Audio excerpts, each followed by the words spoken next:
Well, we're back, gang, and I made a lot of progress since my last video. As you can see, I went over the frame pretty much. I made sure it was about as clean as I could get it. I went over it with like a polishing compound, tried to remove any superficial stuff, although it did bring out some other scratches that I probably hadn't noticed originally. Those are the little marks from the front derailleur where that attached.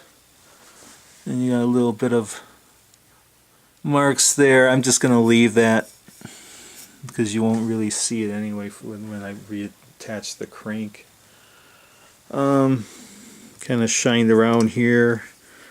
These things I don't really have to mess with. As far as I know, I'm not going to take them apart. There's really no need for that. I mean, they're friction, or that you can set them for the friction or for the click stops that it has. I made sure that the bearing surfaces are about as clean as you can get them. You can look underneath there. See that? You want to make sure there's no grit or nothing. I went over the seat post pretty well, shined it up a bit, although it's still got some gouges there from the last owner or owners. I'll have to live with that too. Went over all the components. I actually took this all apart and I cleaned and polished this all up. I didn't get it perfect. There's still some, I guess what you call some little water spots, maybe stains, but I went into the gear teeth and I took a brush and I brushed all the crap out of in between the teeth there. Sure, and I'm making this video and you can hear someone with a, I think it's probably one of those obnoxious leaf blowers outside. But anyway, you know, went over I just did the bright parts of the handlebars here, and I did the handles. I went over all the little components, made sure I could get them as pretty darn nice. I mean, look at the front here. This looks pretty darn nice now. Rear derailleur also. The bearings on here, as you can see, these are the headset bearings. They're in that, like a race they call it. That's this little frame. And I had to take a toothpick or toothpicks, and I had to try to dig out some of that old grease. It was the only way I could really get it out. I mean, I tried couple rinses with citrus degreaser in a jar, and I just kind of shook them all up in the jar to I also took a brush too, try to get all that old mineral, it was mineral based grease. And when I rebuild this bike, I'm going to use my synthetic grease there, and I made sure all the other, you know, components like threads and things are all nice and clean. Here's some of the new parts, like I said. I actually found another bike, which I'll show you briefly at the end. It had a computer, another computer here with one of those little, and it had a wheel. It had the little wheel magnet, and this is the one thing that I was missing when I found this Paramount. It didn't have this, so now I got this. I can maybe put this computer on, or I might put that other one on. So. As you can see, the wheels. Great thing about this bike, this is going to be a very easy rebuild, because a lot of the work you end up doing on a rebuild is, if you have decent wheels, you got to, like, a lot of times you got to redo the bearings and things, and you know, polish maybe the rims, or resurface the part where the brake is facing, or whatever. I don't know what you call them, the brake surfaces or something. But wheels are going to look really cool on this bike. They're real racing wheels there, and the tires fit perfectly with new tubes there. So that's where I stand. Like I said, I'm right on the cusp of starting the rebuild here.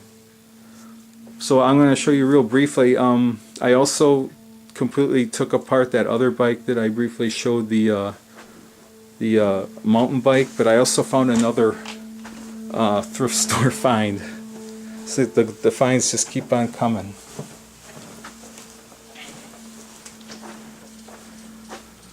But like I said, here's the Diamondback, and I show you the frame. See how kind of beat up the frame was, especially down here. There's some sticker gunk I gotta get rid of. There's a lot of chips in the paint. I'm gonna have to buy some like little automotive touch-up paint. I'm not gonna. I kind of wish I could respray this whole frame. You know, I mean, I would mask off the decals. I keep the decals, but I've done that on like 2 or 3 other bikes I have. But I live in an apartment now, and I think the management would appreciate me stinking up the basement there with paint fumes. So, but I've done that on other bikes, and I've actually, with rattle can type hardware spray paint, I've been able to do it like a really almost a professional looking job. I mean, the finish looks almost like a factory finish. But this is still going to look really nice when I rebuild this one, but this is going to take a lot more work. I got to go over the wheels and just about everything else on this one. But this is the one that I just picked up, and in fact, I'm right after I shoot this video, or shoot this raw video on the camera, I'm going to take this out because the weather's still decent, and I'm going to wash as much of the gunk off of here as I can before I disassemble this one. But this is some I don't know what year this is yet. I didn't really do any research, but it's, as you can see, it's an aluminum Schwinn there, and it's also got some pretty decent components. It's got, I think, one of those oval type cranks. I can't remember what it's called. Biopace, I think. Yeah, Biopace. And pretty decent components on here. It's got the down tube shifting, which I really like. That's actually built into the frame there. And this one actually has some good tires. I mean, they're good brand tires, and they're in good condition. I mean, they're barely worn. And this one holds air. This tube holds air, but the rear tube doesn't hold air, so I'll have to get a new tube. But this one should look really sharp too. I've already taken the brake shoes off, and I've removed the cables. So like I said, I'm ready to take this one out.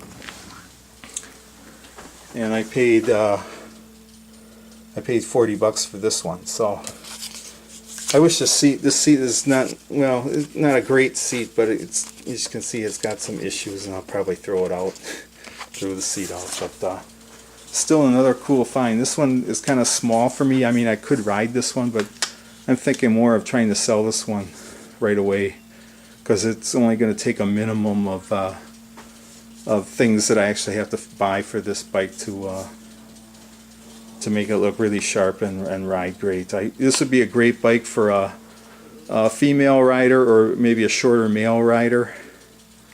But I don't know what this sold for new, but it's, from the components and things, you can tell it's a very decent bike. You know, I'd say some maybe in like the $300 range, maybe, when it was new. So that's my updates here. But said, I'm gonna work pretty soon on the Paramount and start the reassembly process. Finish that one. Then maybe I'll start working on this one, and I'll leave this one because this one is going to take a lot more work. So that's the updates on the Paramount. And if you like this kind of video, stay tuned, and if you want to subscribe, see things like this, you're welcome to subscribe. So with that, I'll let you go, and I hope you have a nice day. Bye for now.